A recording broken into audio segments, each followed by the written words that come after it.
Keyframing is the bread and butter of After Effects and is really what you need to create motion graphics in the first place. Anything you see for a motion graphics project uses keyframing to be able to move objects, change positions, and way more. To start, anything you see that has a stopwatch next to it can be keyframed. You might have noticed by now that the transform controls can all be keyframed. Here's an example of what that looks like. Clicking on the stopwatch allows you to begin keyframing. The controls to the left of the stopwatch allow you to move between keyframes by selecting either of the arrows, as long as you have more than one keyframe.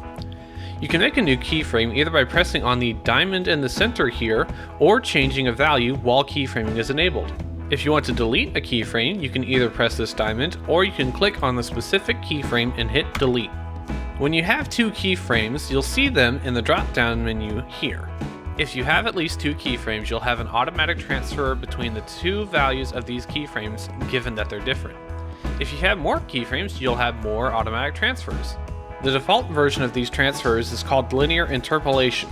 There are two kinds of interpolation: temporal interpolation and spatial interpolation. Temporal refers to time, and spatial refers to space. So changing a temporal interpolation will change the time when the value changes. Changing the spatial interpolation will change the positional information for the keyframe value. A simple default keyframe is called a linear keyframe. It's what you see here, a keyframe that looks like a diamond. If you right-click a keyframe, you'll find the settings for keyframe interpolation in the menu. Open that up. A linear keyframe has linear temporal interpolation and linear or current settings spatial interpolation. That means it moves at a constant rate over time. If you right-click the keyframes and move to the Keyframe Assistant, you'll see some options to change the keyframes to things like Easy Ease In, and Easy Ease Out. If I'm not mistaken, I've set a hotkey for changing keyframes to F9. Now it's time to dive into the speed graph. With your keyframes set to linear keyframes, what you should see here is a constant and flat line from the value of one to the other. If you don't see what I see here, you need to click on the Graph Type and Options button and set it to Edit Speed Graph and Show Reference Graph. If you have Easy Ease keyframes set, you should see two hills in the white lines.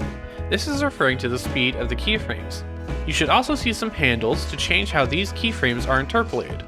If you move one handle left or right, you should see the changes in it in the white lines. Typically, what I do with keyframed objects is always drop into the speed graph and edit them. The primary reason for this is that life very seldom moves in a constant velocity and motion. A baseball pitcher has a moment where the ball isn't moving 90 miles an hour and they have to get to that point by winding up first. This is not to say that all motion needs to look like that. There are plenty of valid reasons for linear speed. For example, you may want to animate a black solid at the end of your project for a simple fade to black. Just keyframe the opacity value from 0 to 100% and boom, done. I typically use Easy Ease keyframes to animate things on and off screen, so let's do that. In this example, I show you the difference between moving these handles or not moving them.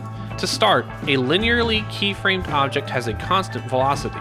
It moves at the same speed the entire time, and when it gets to the end of its line, it moves immediately back at the same velocity.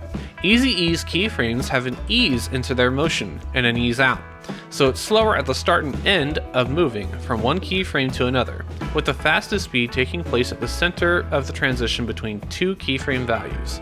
Here's a bit of where my own lingo pops in. Crush left, right, or center refers to when you move the handles of the speed graph. So for the crush left, I move the right handle all the way to the left until it's in between the two keyframe points. Basically, it sprints immediately and slows down as it reaches the end of the transition.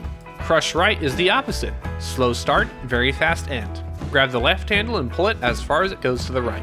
This will make one frame have the most amount of movement while keeping the start and end slow. Here's what all examples look like on one clip. You can see what I mentioned about each of these versions coming through in the animation. Crush left sprints from one point to the next. Linear bops back and forth at the same speed. Easy Ease has a slight slowdown at the beginning and end. Crush right isn't in a rush to get in anywhere until the very end, like procrastination. Crush center almost seems to be disappearing between these 2 points as it makes its fast movement in the center. Now, you can do whatever you'd like with these handles. Maybe the extremes aren't what you want, and you want to time it out a bit better for your project. All power to you. It's your project. The same basic principles of the crushed speedgraph properties transfer between properties you keyframe, so keep it in mind. You can do so much with keyframing, so go get started. See what works for you. Thanks, and see you in the next video.